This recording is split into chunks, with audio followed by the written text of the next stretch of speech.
আসসালামু আলাইকুম রহমতুল্লাহ। দেখেন, অরিজিনাল ন্যাচারাল বাগান থেকে ফাকনা ড্রাগন ফলের কালারটা দেখেন কি রকম।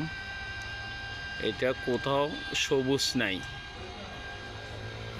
এক ধরনের ড্রাগন আছে যেগুলো হচ্ছে বাজারে এক পাশে সবুজ আর এক পাশে লাল, আকারে অনেক বড়। যে ফলটা ইন্ডিয়ান একটা অবৈধ কীটনাশক, যেটা ড্রাগন টনিক নামে পরিচিত, ডক্টর ডন স্যার উনি আবিষ্কার করছেন, কিন্তু ইন্ডিয়াতে ওইটা অনুমোদন দেয় নাই।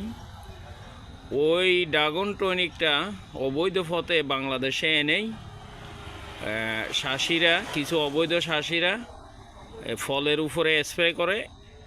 250 গ্রামের ফলটাকে 1 কেজি মতো করে, 1 কেজি, এবং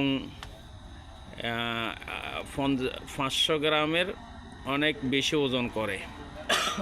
ওগুলো খেয়ে স্বাদ পাওয়া যায় না। ওগুলোর ড্রাগনের যে গুণগত মানটা নষ্ট হয়ে যায়। ড্রাগনের মধ্যে আপনার যে ভিটামিন আছে, আপনারা মোবাইলে চার্জ দিয়ে দেখতে পারবেন ড্রাগনে কত ধরনের পুষ্টিগুণ ভরপুর।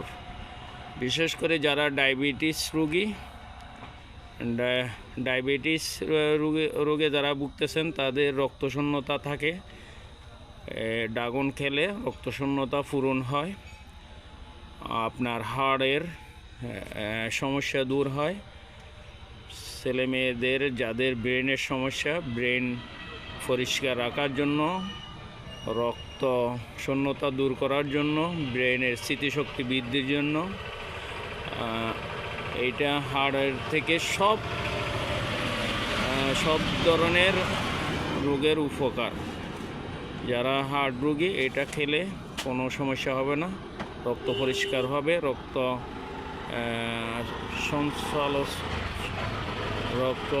সঞ্চালন বৃদ্ধি হবে।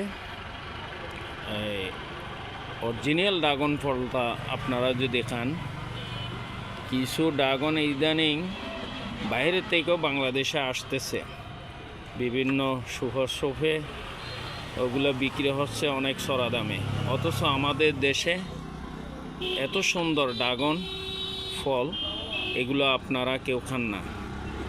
যে মালটাগুলো বাইরের থেকে আসে, আপেলগুলো বাইরের থেকে আসে, ওগুলোর মধ্যে অনেক ধরনের ফলমালিন ইউজ করে, ওগুলোর কোনো পুষ্টিগুণ নাই।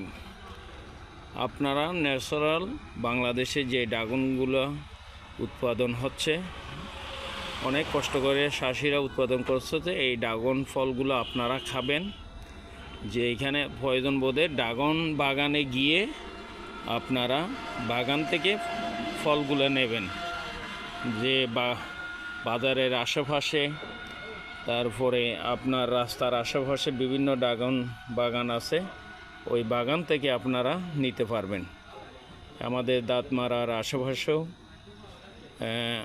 অনেক বাগান আছে, যে ড্রাগন কর্নার মোহাম্মদ তাহের ভাই ওর আছে, আমার বাগানও আছে, আমারটা একটু ভিতরে। তো আপনারা এই ফলগুলো নিয়ে খেয়ে দেখেন ওর কত মিষ্টি। হ্যাঁ, এটা তো অনেক ছোট, দেখেন কি কালার, এত মিষ্টি, মাশাআল্লাহ বলার মতো না। আর অনেকে বলে যে এই মিষ্টিগুলো খেলেই আবার সুগারের ক্ষতি হবে। ড্রাগন ফল খেলে কোনো ধরনের ডায়াবেটিস রোগীর জন্য কোনো সমস্যা হবে না, মাশাআল্লাহ। ওকে, ধন্যবাদ সবাইকে। আসসালামু আলাইকুম রহমতুল্লাহ।